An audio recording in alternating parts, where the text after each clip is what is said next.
Salam sang sejati.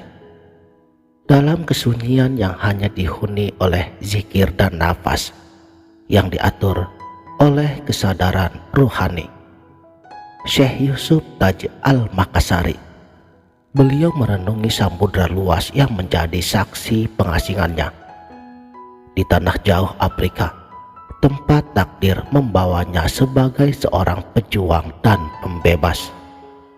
Beliau bukan sekedar seorang ulama yang mengajarkan syariat, bukan pula hanya seorang bangsawan Goa yang memimpin perlawanan terhadap penjajahan, tapi beliau adalah penyelam sejati di lautan Al-Haq yang tangannya menggenggam erat permata hakikat yang seringkali disalah pahami oleh lidah-lidah yang belum masak dan hati yang belum hangus terbakar fana. Berbicara tentang hakikat di kalangan awam, laksana meniup debu di padang pasir. Ia akan berterbangan dan membutakan mata. Inilah sebabnya mengapa para waliullah mereka seringkali membungkus pengalaman ruhani mereka dalam diam 1000 bahasa, atau dalam syatahat yang mengguncang nalar syariat lahiriah.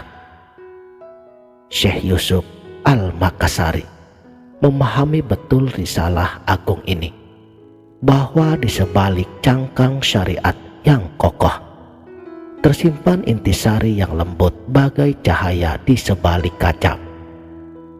Hakikat bukanlah pelarian dari hukum, melainkan nyawa dari jasad hukum itu sendiri.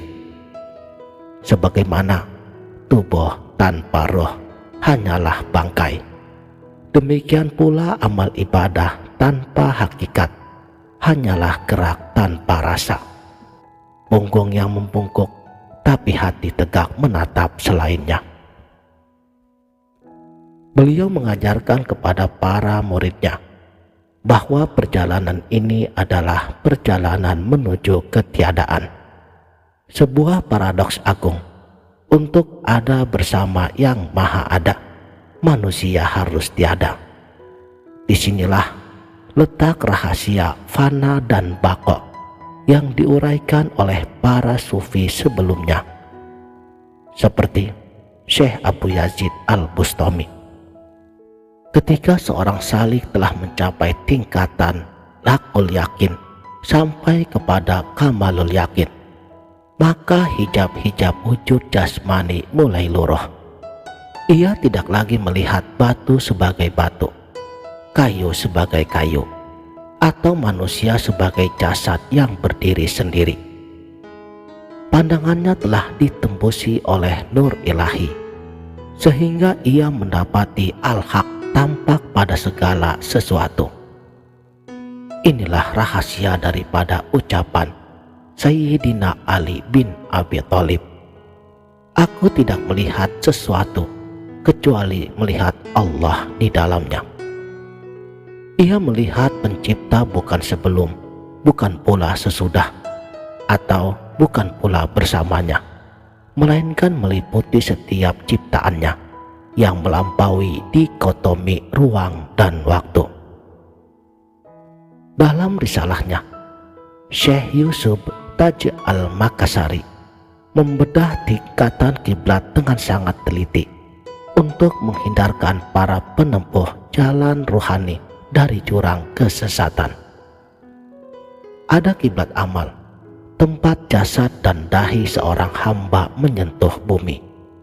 Ini adalah makom awam yang mulia, di mana sholat menjadi sah hanya jika dada menghadap Masjidil Haram atau Ka'bah di Mekah. Di sini, hukum haram dan halal menjadi tiang penyangganya, agar rumah keimanan tidak mudah roboh diterpa badai nafsunya. Lalu naiklah ke dalam kiblat ilmu, kiblatnya para khawas. Di makom ini, seorang hamba menyadari bahwa keluasan Tuhan tidak mungkin terkungkung oleh batu-batu Ka'bah semata. Ia paham firman-Nya, kemanapun engkau menghadap, disitulah wajah Allah. Jika ia beribadah di tengah malam gulita, di atas perahu yang terombang-ambing, tanpa bintang penunjuk arah, tapi hatinya tetap lurus, karena ia tahu Al-Haq meliputi segala penjuru. Di sini, para arif billah, bila mereka melafazkan niatnya, bukan lagi dengan ucapan lillahi ta'ala, tetapi billahi ta'ala. Catat. Tapi tujuan akhir yang didamba para perindu bukanlah dua kiblat itu saja. Ada kiblat asyir dan kiblat tawajuh. Kiblat asyir adalah kiblat rahasia yang hanya bisa dimasuki oleh para khawas al-khawas, orang-orang yang telah terpilih daripada yang terpilih. Ini adalah kondisi di mana rahasia hati telah menjadi arsy, tempat tajalli diri rahasia Tuhan. Bukankah dalam hadis qudsi telah disebutkan, tidak akan memuat aku bumi dan langitku, tetapi aku termuat dalam hati hamba-hambaku yang mukmin. Hati yang dimaksud bukanlah segumpal daging yang ada di dalam dada kiri kita. Itu hanyalah alat jasmani yang hari ini berdetak, esok mungkin berhenti dimakan cacing tanah. Hati yang dimaksud adalah latifah robbaniyah, entitas gaib yang menjadi lokus pandangan ilahi. Disinilah letak kiblat tawajuh, arah hadapnya jiwa yang sejati. Apabila seorang hamba telah mencapai makom ini, ia menghadap kemanapun, ia sedang menghadap arsy Tuhannya. Lisannya diam, tetapi batinnya bertasbih. Matanya terpejam, tetapi penglihatannya menembus hijab-hijab gaib. Inilah wilayah yang sangat berbahaya bagi mereka yang baru belajar berenang di tepian syariat. Wilayah ini adalah samudra tauhid yang dalam. Banyak perahu karam karena penumpangnya tidak sabar menunggu nahkoda sang mursyid. Di sini juga muncullah syatahat, kata-kata ganjil yang sulit dicerna akal sehat. Seperti Al-Khalaj yang mengatakan ana al-haq, atau seperti Syekh Abu Yazid Al-Bustami yang mengatakan maha suci aku atau maha besar aku. Bagi telinga fikih, ini adalah kalimat kufur. Tapi bagi Syekh Yusuf Al-Makassari, dengan kedalaman ilmunya, beliau memahami bahwa kalimat itu bukanlah berasal dari akuan yang terbuat dari tanah, yang makan dan minum. Itu adalah gema dari rahasia ilahi sendiri yang telah ditiupkan ke dalam diri manusia yang sedang mengalami proses fana dari sifat kemanusiaannya. Bukan berarti Tuhan menjadi manusia atau manusia menjadi Tuhan. Nauzubillah. Tapi itu adalah kondisi mabuk cinta, di mana sang pencinta tidak lagi melihat dirinya sendiri. Ia hanya melihat dan merasakan kehadiran kekasihnya, seperti sepotong besi yang lama berada di dalam bara api. Ia menjadi merah, membara dan membakar. Jika ia berkata, "Aku adalah api," secara lahir ia berdusta, karena hakikatnya ia tetaplah besi. Tapi secara rasa ia benar, karena sifat api telah mendominasi wujudnya.